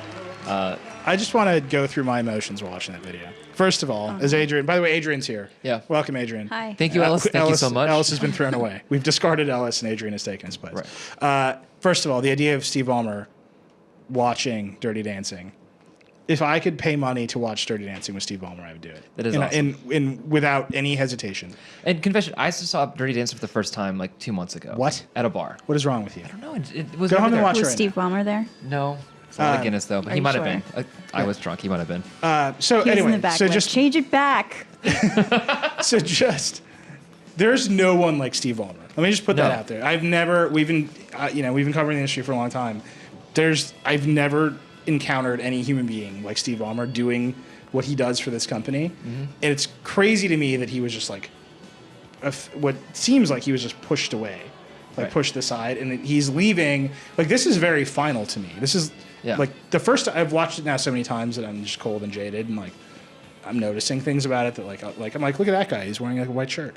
But the first time I watched it, I was like choked up. I was like, this is crazy. Yeah, like he's leaving. The real tears, like he's trying to hold back. Like it's. Yeah. No, he's not holding back. Steve Ballmer doesn't hold back. Like he holds forward. Fair enough. This is the most energetic human being I think alive. Yeah. I mean, look at how tough he is, and like. And then he just walks down this hallway. I mean, this is poignant. Like, it's crazy. Like, he's just It's really alone. sweet. It's sweet. I love that video. So we make fun of a lot of things, but it's hard to make fun of that, except for Steve Ballmer. Watching Dirty Dancing. Except for Steve Ballmer, Which is watching a Dirty good Dancing. movie. Which is a great movie. I now know that. I just think I cannot imagine what is happening at Microsoft right now. I mean, like, that was goodbye. Like, did he come back to work the next day? I mean, like, I thought he had some time. he has 12 months. Right. Yeah, a year. I guess 11 now. Well, he said I'll leave within 12 months. So the second they find a new CEO, he's gone. So that to me is is he in charge of the Nokia acquisition? Is he like on the phone with Stephen Yelp and like, what should we do with these manufacturing employees? Like, and these are so I wrote a piece yesterday that was all about the massive unanswered questions that Microsoft still faces. And like, I talked to a bunch of people about it. Nobody denied that the questions are there. They're just like, yeah, we need a new CEO because that's who's going to answer these questions. And I just don't like. If you look at what Google did with Motorola, right? Google bought Motorola, a smartphone manufacturer. They brought it into Google. They fired everybody, basically. They installed entirely new leadership from within Google. Right. And then they started firing people because that's what you do. Like, you don't need, like, 2 accounting departments. You need 1 big accounting department with some of the people who know how to run Nokia.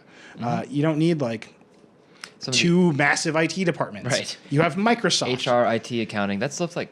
Right. So, Google, they fired 30% of the people who work for Motorola. They fired 5,200 people like that. And I don't know how Microsoft doesn't start to make those decisions or doesn't at least start to plan to make those decisions in order to close this acquisition and, like, begin. They've only got, they're going to close it within the next 5 months. I mean, we don't know they're not making those decisions. They're just not publicly talking about them. Yeah, but but in the midst of all this turmoil, like, they need to start telling somebody what the plan is for what they're going to do. No, these rumors are crazy. And even speak to, like, the It's been a month. I mean, like, this stuff should start leaking out. It started leaking out with Motorola right away. Right. Instead, we're getting leaks of someone wants to kick out Bill Gates from Microsoft. Yeah. And good luck on that one. Yeah, I mean, I don't know. I think that Microsoft is it has potential to be great again. If you look at I think the products are good. They're getting better. I think the Surface 2, like all that stuff, it's still messy. Hardware. Well, it's good hardware. It's messy. I think Xbox One I think is good, but like they're not. They don't have like they don't seem settled. They don't seem like they can like really execute cleanly because the question in every meeting I'm gonna take with Microsoft is like, who's your boss? Do you know his name or her name? Is it somebody? Is it the guy from Ford? Right. Is it Steve Ballmer? Because I don't know, and I think until they start answering those questions, they got problems. But that was very touching. Right. And I'm gonna definitely make sure. Can we end this podcast with Time of My Life? Is that possible? Legally? I don't care about laws. Laws. Whatever. All right, Says Adrianne, lawyer. you have been writing about underground drug trafficking. Yes.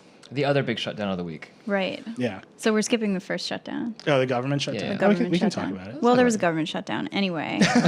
Meanwhile, on the internet. So yeah, this was kind of a story that we all expected would come at some time. Right. Because there was this website that was operating for 3 years, doing apparently over $1 billion worth of sales, mostly illegal drugs, and kind of like just blatantly saying like, you can't touch us. Yeah. Like Right. we are too smart with technology. Like we have this magic website with this magic technology on it, Silk and the Road, government by the way, can't do it's anything. And by about we, it. we mean the Silk Dread Road. Pirate Roberts. The Dread Pirate Roberts was the owner operator of Silk Road at the time that it was brought down. Apparently, it was started by somebody else who handed it over in the great tradition Of Dread Pirate Roberts. of Dread Pirate Oh my Roberts. God. There's a really great part in the FBI criminal complaint where they like explain where the reference comes from, and they're like, from the movie Princess Bride. Oh, that's always the best.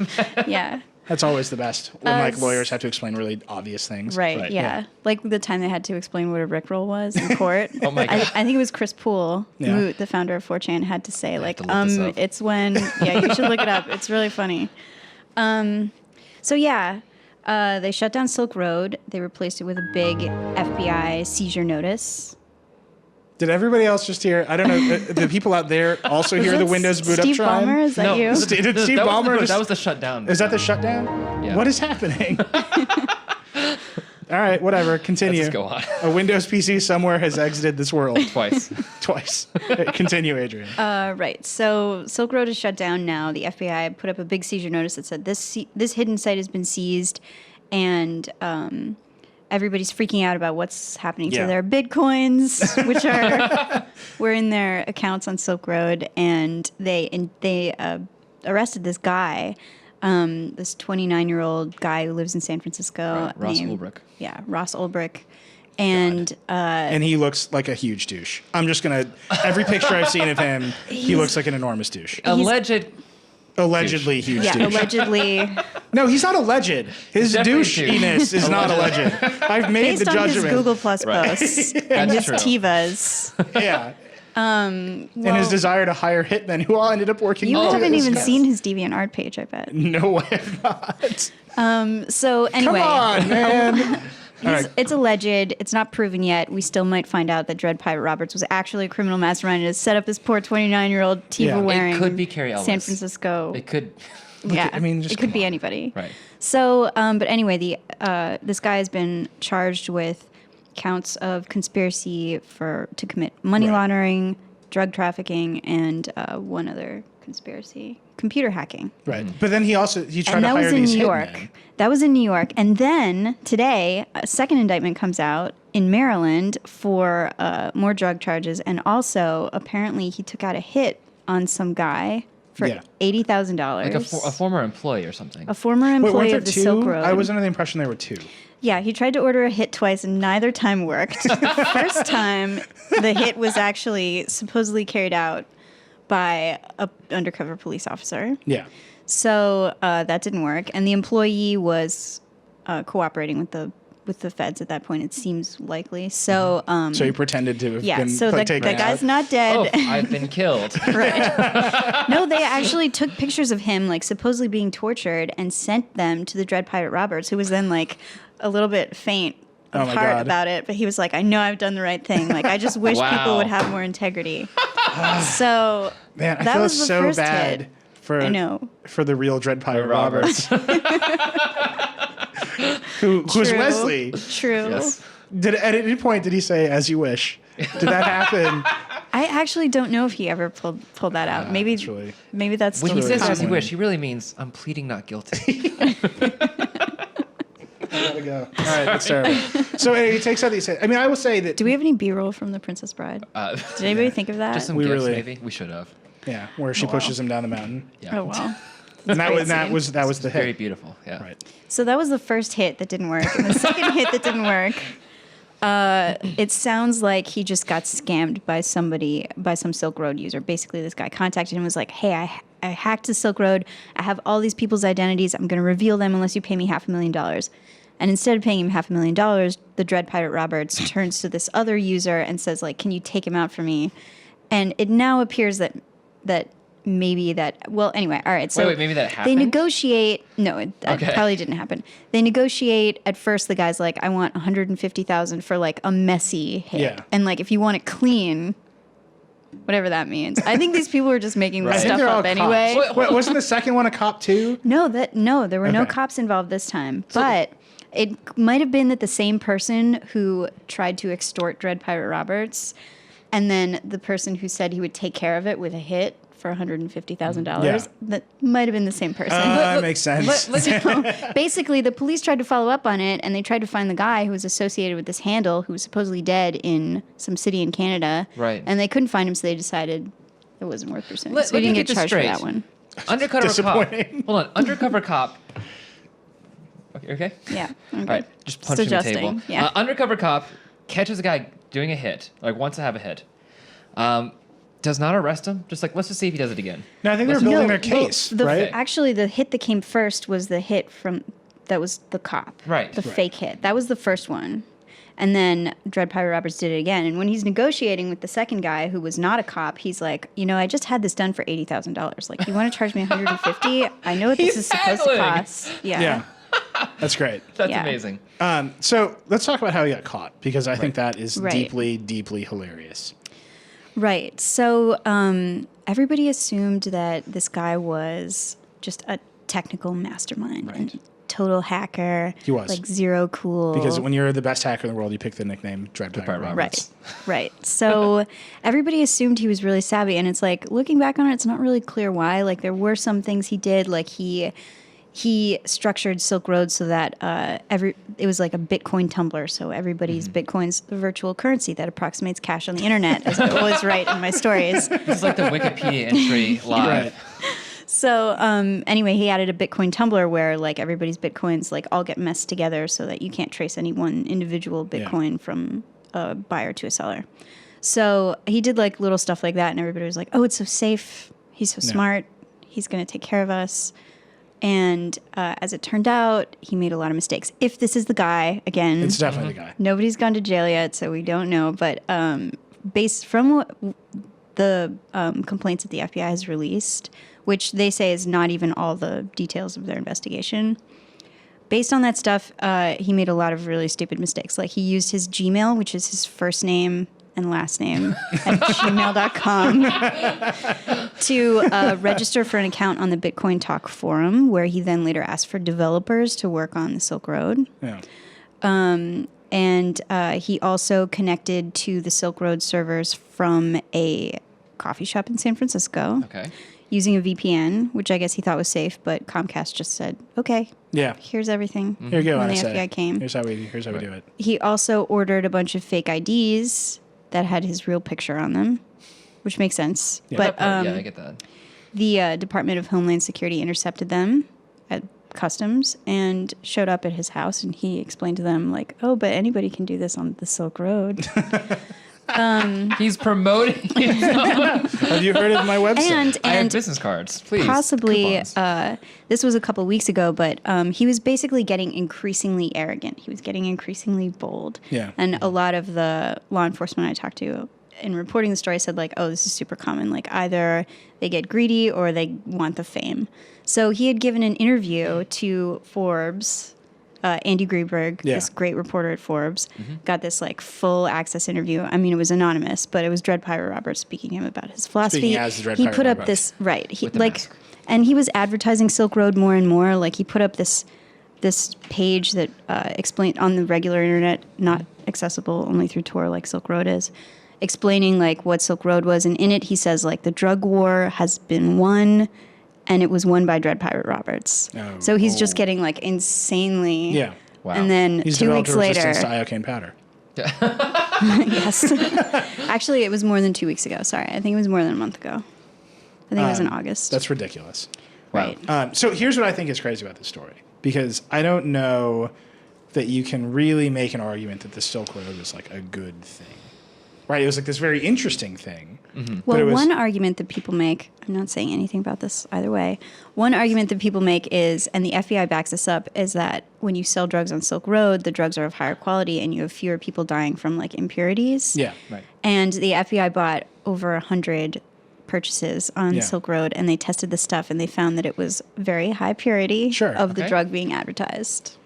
That's great. I mean, it's cool. right? So Like, what now? Doing I'm good the for the best health? drug dealer. Like, cool, Heisenberg. Like, that's great for you. Right.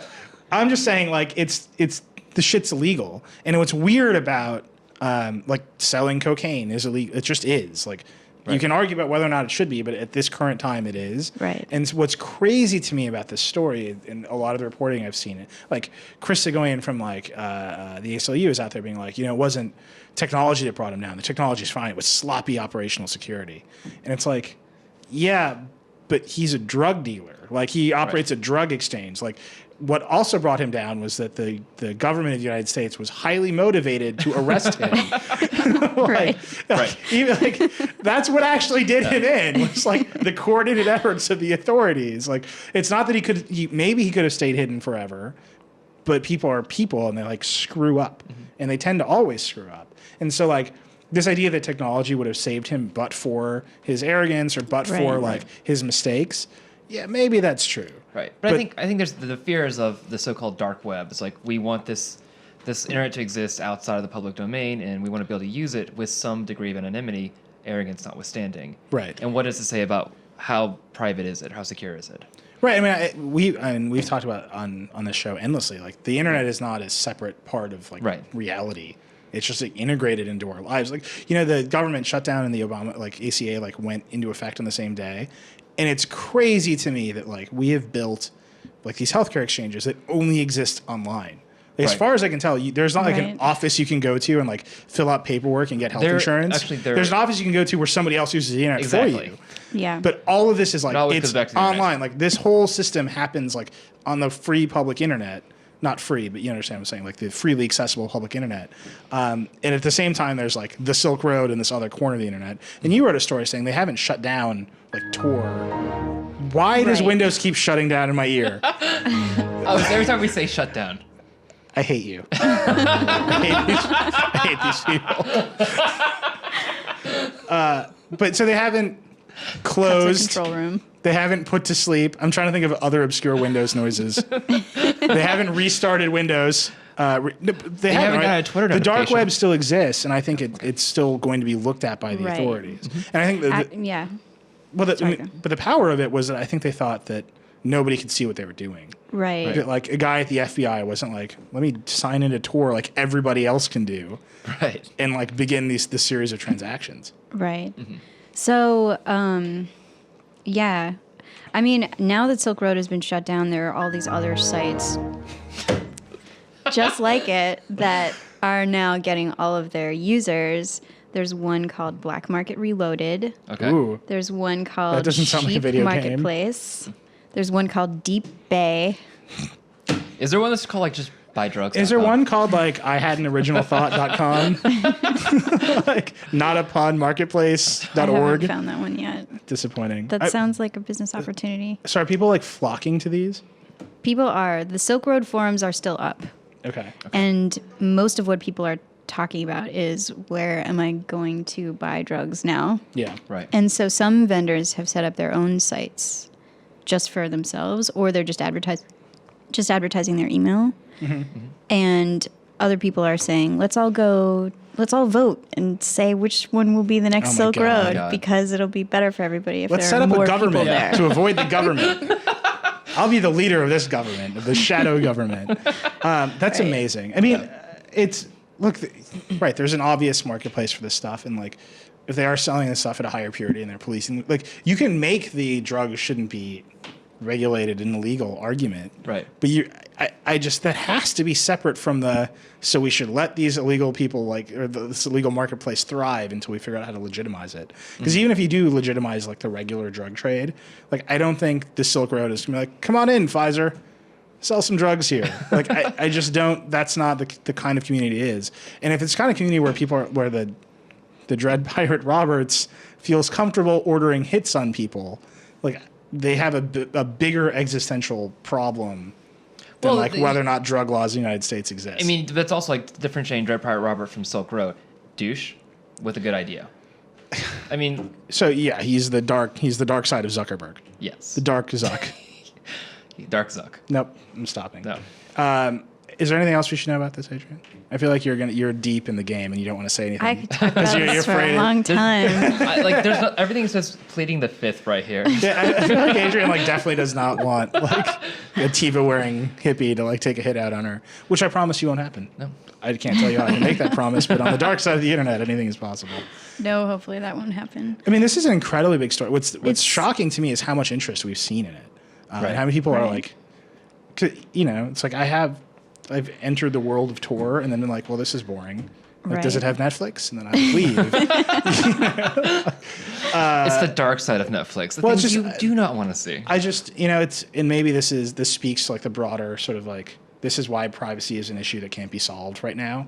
Because I'm still using all these services that I know the NSA is spying on. Right. I'm just using them because they're better and more convenient. And to not use them and to enter this other world is annoying and slow. Tor is Right. particularly slow. It's very slow. And I think the LavaBit case is happening at the same time. This secure email provider where it actually did work pretty well and was pretty fast, but they had to shut it down because the government was give us all your encryption keys, and the guy's no, and they're having this fight over it. And that story where he turned over his encryption keys, we printed them out on 4 sheets in 11-point type, Right. and they're this isn't useful, and he was like, I know. That's incredible to me. And you see all this stuff happening. It's people wanting to carve out these private spaces on the internet because they don't want people to look at what they're doing. And it's well, are we going to let them do that? Because people, when you let them carve out private spaces, tend to deal drugs in them.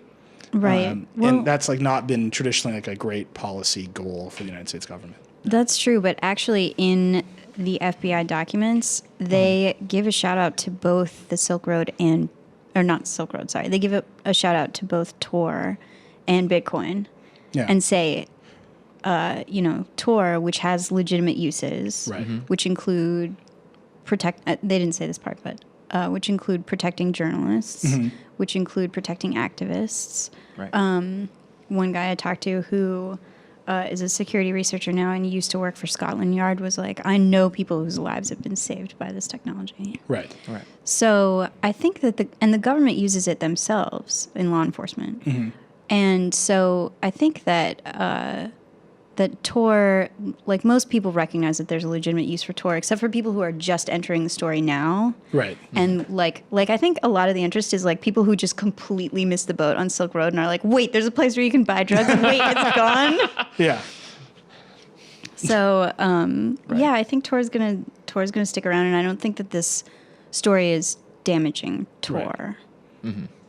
Well, no, I mean, it's the same with, it's funny because we were talking about Snapchat with Ellis. Right. It's the same thing with Snapchat, right? It's like, you know why Snapchat's popular? Because it's a place where teenagers can't like talk, where their teachers can't find them, right? Right. Where like the authorities in like a teenager's life can't like go interact with them and like check on their status. Right. It's essentially like a private space for them to send each other pictures of genitals, which is great for them. And then you grow up and you're like, man, I need to use Tor because people have stopped sending me pictures of their genitals because I'm older now and that is no longer a part of my life. I should buy drugs to like bring to myself make up for the lack to like fill the genitals. void of ephemeral genital It's very shots. poetic. Drugs make up for the lack of genitals. Excuse me, I have to go. I really have to go and buy some drugs now because my life is over. No, I just think it's funny that as the internet in general has become less about like, I think the early internet was all about like finding niche communities, right? Mm-hmm. Like I'm a furry, like I'm going to go on like furrytalk.com and that's a forum and it's safe. And now it's about linking this identity that you have and like ad tracking, following you everywhere. Right. And the response has been for people to burrow into more private places. And whether it's something as like seemingly silly as Snapchat or something as seemingly dark as the Silk Road, like you're seeing these communities find more and more private spots in the internet, just as you would if in real life, if you're like, man, I love heroin, I can't deal heroin like out in the open. Right. No, it's a level of. Oh my God, there's actually a furry talk forum. How did you guys find that so fast? Yeah, John just had it queued up. He's like, bookmarks. Let's go. By the way, that came up because as I was headed to the Vergecast, I definitely rode the train with a man in a full Daffy Duck costume, and I was like, Why didn't you Snapchat it? Because I couldn't be no, like, Snapchat. Keep that forever. yeah, like I couldn't like. Well, it's now or because how do never, you not react to that? Like, He's wearing costume. I'm sure he's used to it. I mean, it was just. Do you think he's going to come after you, like, attack there you were two for it? Snapchats I didn't get on the train. One was like just being stunned by being near like a Daffy Duck, just hanging. Like, what the fuck is going on? And the second was an Australian man, like a backpacker. Like Crocodile Dundee he style, took or? a swig of beer on the track, the NQR. Like, he's wearing the Caesar backpack, and he looked around Does and he just know? booted all over the tracks, like What? endlessly booting on the tracks. Oh my God. And then he dumped out the beer. And I was like, oh, that beer must have sucked. Oh my God. Adventurous. And I didn't Snapchat either of these things. So I didn't really know. Because I didn't want to be like this guy. Like, and then like drawing, like, what WTF? I mean, look, if the guy's in a duck worth costume, it. I Do it hope for he's used to it. Snapchat. Yeah. And there's no group sending, and I didn't update, so I couldn't put it in my story. Don't snap that. Save it. You want to know that. You You're definitely down. do not want to picture a movie of an Australian backpacker just No, the duck repeatedly one, the duck booting and then just casually dumping out the beer. That was the best part. Like he was like, oh. Yeah, this sounds like it might have been too long for Snapchat. Yeah, it was it might have been definitely- Instagram. Be a good story. Yeah, it would be a great Snapchat story. Is there anything else we need to talk about? I'm sorry that I derailed your very serious conversation about. Do we want to talk about the other Crime. shutdown? At this point, I do not, because I know what will happen to my ear constantly. We need a code for that. The code. Yeah. Giraffe. Let's talk about the other draft. Let's talk about so the the, government giraffe. Well, there's nothing to say. I mean, Right, we're still I in the think middle it's. of it. I think the big. It's annoying. I keep calling press people and getting voicemails saying Yeah. that they're Right. not working. We wanted to do a story on Curiosity, and like, because the initial report was that they were going to draft Curiosity, and yeah, Will, how do you feel about that? No, the initial report was that Curiosity would go into this like low power mode, and we wanted. That's really interesting, right? Like, Yeah. it's strange that politics will like shut a machine. Calm down, Sig. Just back away. It's crazy that politics will like affect a science project on Mars. Right. That's crazy. So we wanted to write about it and like, are you gonna be able to boot it back up? And we called NASA. Like, people were on it and they wouldn't answer the phone because they're not at Right. work. And, I think but we it quoted does the turn voicemail out, too, by the which way, was great. That report, the Curiosity's like still active. That they didn't do any of these things. It's not tweeting though. It's not tweeting. By the way, bitchy NASA tweets. clearly the best part yeah. of the shutdown. Suspended now too. The Voyager account is suspended. Oh, really? So Why? it's gone. I don't know. I was looking for it today because I was looking Because the Voyager graphic. 2. The Voyager 2 had the best shutdown tweet of all, Yeah. which was Sort it out yourselves. sort it humans. out yourselves, humans. Yeah, bye humans. Which was amazing. Yeah. I just think that stuff, like, you can argue about whether the crazy faction of the Republican Party that actually is behind the shutdown is right or wrong. You can argue about whether the policy of Obamacare is like right or wrong. Let's That's not great. argue about those we things. shouldn't argue. Right. Like, there's no like, what's insane is that, like, our government is actually shut down, and then there are these, like, spider web effects into all these other things that we would ordinarily cover, like space, No. like health. Health, like Homeland The Security, like CDC too. Right. So we're covering it. I think this is one of those, like, Verge things where, like, I don't know, maybe 3 months ago, we would have had a lot of, like, angry commenters like, why is this on The Verge? And now we've done it so consistently that everyone's like, I'm really glad this is here. So that, I hope, is a lesson for you. Because it's been a lesson for me. And a lesson for Adrianne. Right. I didn't learn anything. Ross is very difficult to teach things to. It's true. No, but I don't know. Apart from being annoyed by depressed people, I mean, have you seen any effect? Effects of the shutdown? Not really. I have a bunch of friends in Washington who are just drunk. Yeah, I'm sure I that's think happening. Netflix had a stock price go up because of this. Because of No, more streams. seriously? That'd Yeah. be amazing. Wow. No, I mean, I have friends who work at, like, defense contractors who are like, we're going to work, but we are not allowed to do anything. Right. Because Yeah. our counterparts aren't here. I have friends who just aren't, literally, who are just done, and they're, like, counting the days until they can't pay their rent.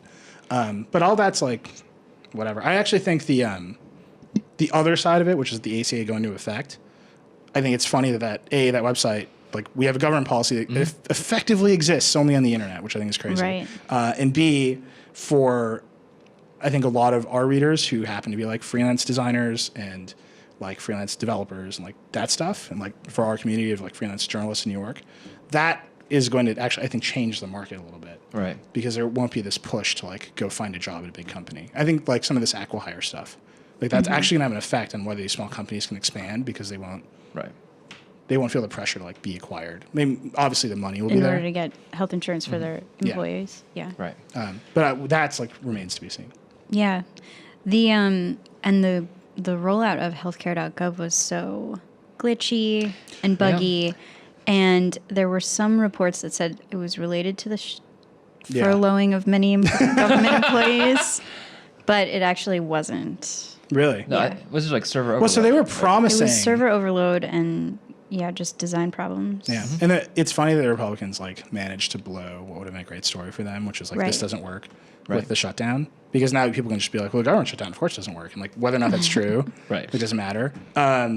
You know what else didn't work that day was Grand Theft Auto Online, and I was very disappointed. I couldn't get anything Well, working. so here's what's crazy, and I think this speaks to just where we've come, is like the night of the shutdown, the Democrats were on TV being like, yeah, it's going to come online, but it's going to be a lot like iOS 7. You know, it's not Right. going to work right away. Right. That was what Obama said. Obama said it. They all said it, Yeah. and it's like, that is crazy. Like, that's your line. Like, that's what you're going with. Like, iOS 7. Like, that sucks for Apple. First of all, Yeah. like, that's your, like. Look, the text may be a little illegible at first.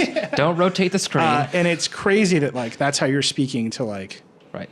the grandmas of I America. know. I'm on Android. Yeah.